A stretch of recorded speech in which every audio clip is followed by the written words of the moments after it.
నేను ముందే చెప్పాను 2014 ఆ రోజు బైఫర్కేషన్లో కొన్ని ఇబ్బందులు వచ్చాయి. కానీ ఆ బైఫర్కేషన్ నుంచి కంటే కూడా 2019-24 అడ్మినిస్ట్రేషన్ వల్ల చాలా నష్టపోయాం. ఈరోజు మనం ఒకసారి చూస్తే 10 లక్షల కోట్ల రూపాయలు అప్పు, 7 వైట్ పేపర్స్ పబ్లిసైజ్ చేశాం. ఎక్కడ చూసినా ఒక అడ్మినిస్ట్రేషన్ అంటే, ఒక పరిపాలన అంటే సమస్యల్ని పరిష్కారం చేసి ప్రజలకు మెరుగైనటువంటి జీవన ప్రమాణాలు ఇవ్వాల్సిన అవసరం ఉంది.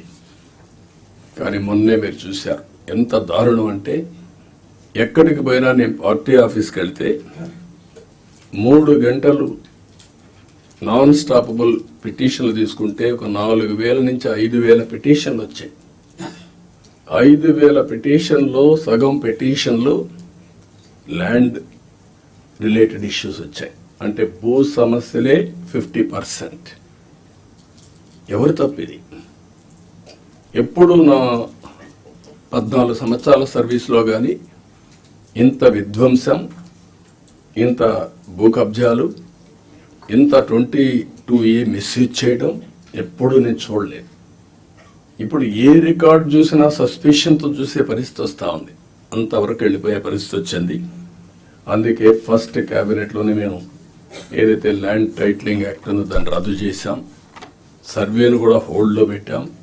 ఆ సర్వే కూడా ఇప్పుడే రెవెన్యూ మినిస్టర్ చెప్పినట్టు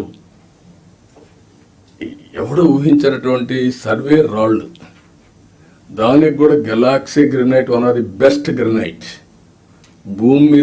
భూమిలో పూడ్చే రాయికి ఇంట్లో వేసుకునే ఒక ఫ్యాన్సీ గెలాక్సీ గ్రెనైట్ పెట్టి దాని మీద ఫోటో వేసుకోవాలని ఆలోచన వచ్చిందంటే ఎంత దుర్మార్గమైన ఆలోచన అర్థం చేసుకోవాల్సిన అవసరం ఉంది మనందరం.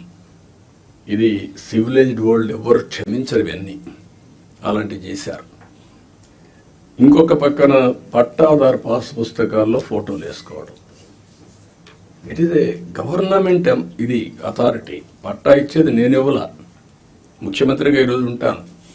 కానీ తరతరాలుగా తల్లి వాళ్ళ యొక్క పేరెంట్స్ కానీ పూర్వీకులు కానీ సంపాదించిన కష్టార్జితం అలాంటి దాని మీద ఫోటోలు వేసుకోవడం ఇవన్నీ జరిగాయి.